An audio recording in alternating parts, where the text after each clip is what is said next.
Morning. So అందరు ఎలా ఉన్నారు? బాగున్నారు? అయితే చాలా బాగున్నాను. సో ఈరోజు స్పెషల్ ఐటమ్ ఏంటో తెలుసా? పులిహోర. సో పులిహోర బ్రేక్ఫాస్ట్ లోకి, లంచ్ లోకి, దేనికైనా సూపర్ ఉంటుంది కదా. సో ఎగ్జాక్ట్ గా విజయవాడ కనకదుర్గమ్మ గుడిలో చేసే పులిహోర అంటే మీలో ఎంతమందికి ఇష్టం? నాకైతే చాలా ఇష్టం. సో సేమ్ అదే టేస్ట్ రాకపోయినా కొంచెం సిమిలర్ టేస్ట్ అయితే వస్తుంది.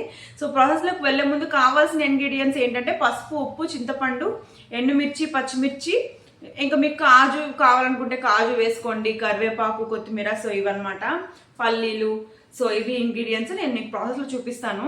సో అంతకన్నా ముందు నా ఛానల్ సబ్స్క్రైబ్ చేసుకున్నారా? చేసుకోకపోతే చేసేసుకోండి. అలాగే మీ ఫ్రెండ్స్కి కూడా సజెస్ట్ చేయండి. సో నా వీడియోస్ అన్ని లైక్ చేయండి, షేర్ చేయండి, మీ ఫ్యామిలీ మెంబర్స్తో కలిసి చూడండి. ఓకే, రండి రెసిపీలోకి వెళ్దాం. సో ముందుగా కడాయి పెట్టినాం. కడాయిలో ఒక 2 టీ స్పూన్స్ ఆయిల్ వేసుకున్నాను. ఆయిల్ బాగా హీట్ అయిన తర్వాత తాలింపు గింజలు వేసాము. తాలింపు గింజలు వేసిన తర్వాత బాగా చిటపటమనాలన్నమాట.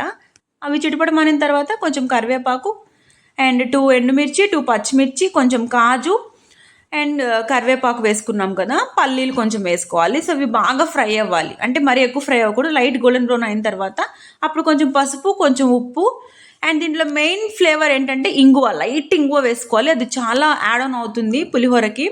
సో అవి బాగా అన్నీ కలిసి కొంచెం ఫ్రై అయిన తర్వాత అప్పుడు చింతపండు రసం వేసుకుందాము.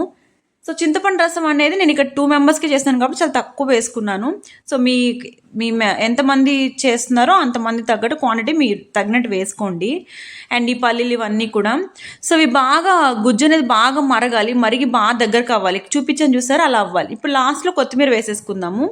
సాల్ట్ ఒకసారి చూసుకొని మీరు మళ్ళీ అడ్జస్ట్ చేసుకోండి. సో అయిపోయింది, పులిహోర మిక్స్ అనేది రెడీ అయిపోయింది. ఇప్పుడు మనం అన్నంకి యాడ్ చేయాలి. అన్నంలో ఆల్రెడీ ఉప్పు కలిపి పెట్టుకోవాలి. సో ఆల్రెడీ రైస్కి సాల్ట్ పట్టిన ఉంటుంది కదా. సో డైరెక్ట్ వేసేసుకోవడమే. కుదిరితే చేత్తో కలుపుకోండి. అన్నం నలపకుండా నీట్గా ముక్క ఇరగకుండా అనమాట. ఆ రైస్ అనేది విరగకుండా నీట్గా కలుపుకోవాలి. చూసారా ఎంత బాగుందో?